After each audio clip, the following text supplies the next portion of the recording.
Bonjour à tous, nouveau Quintet Flash ce mercredi, direction Vincennes, à l'occasion du prix de la Tremblade. 16 chevaux âgés de 7 à 10 ans vont en découdre sur les 2850 mètres de la grande piste. Les concurrents se tiennent de très près et il faudra être très inspiré pour dénicher la combinaison gagnante du Quintet. On voit ça tout de suite avec mon analyse.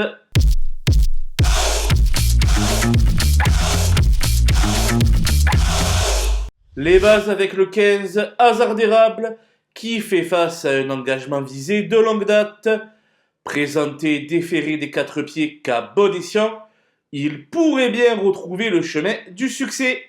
Le 11 Azur d'RP répond toujours présent ces derniers temps, quelle que soit la piste où il évolue et la distance proposée. Il vient d'améliorer son record et devrait de nouveau batailler pour les premières places. Le 10, Haitian Fight Song, est un modèle de régularité.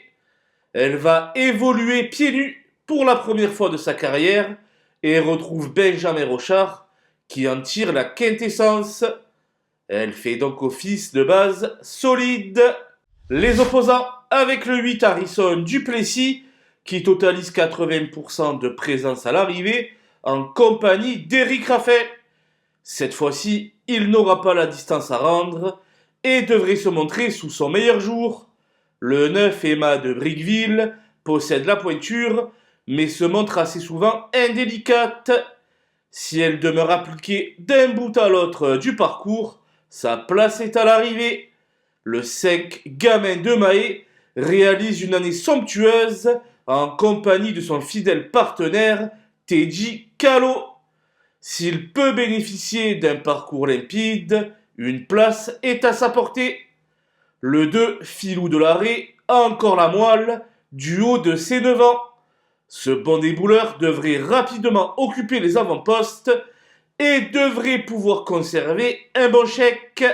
Cette course est un test pour mon coup de poker, le 7 Galant de Carrel, qui va fouler la cendrée parisienne pour la première fois de sa carrière. Il a des titres à faire valoir dans le sud-ouest et sera totalement déféré pour l'occasion. Ça passe ou ça casse.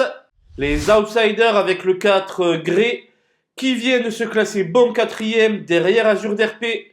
Il fallait faire des choix et ici ce sera mon gros regret. Le 12 entre amis effectue un déplacement ambitieux et à 10 ans il est loin d'être cuit. La 5e place n'est donc pas inaccessible. Quant à l'As of Ponvautier hors forme et aux 14 Goliath du couple performant à réclamer, ils sont arrangés dans la catégorie des choix secondaires. J'ai écarté le 3 Guapo Marboula trop souvent fautif, le 6 Franklin Park en manque de rythme, le 13 Gadget du Gad à revoir sous la selle et le 16 Forever Giel dénué de marge. Voilà, nous avons passé en revue les 16 partants de ce prix de la Tremblade. Je vous laisse avec ma sélection, ainsi que mes conseils de jeu. Bon jeu à tous!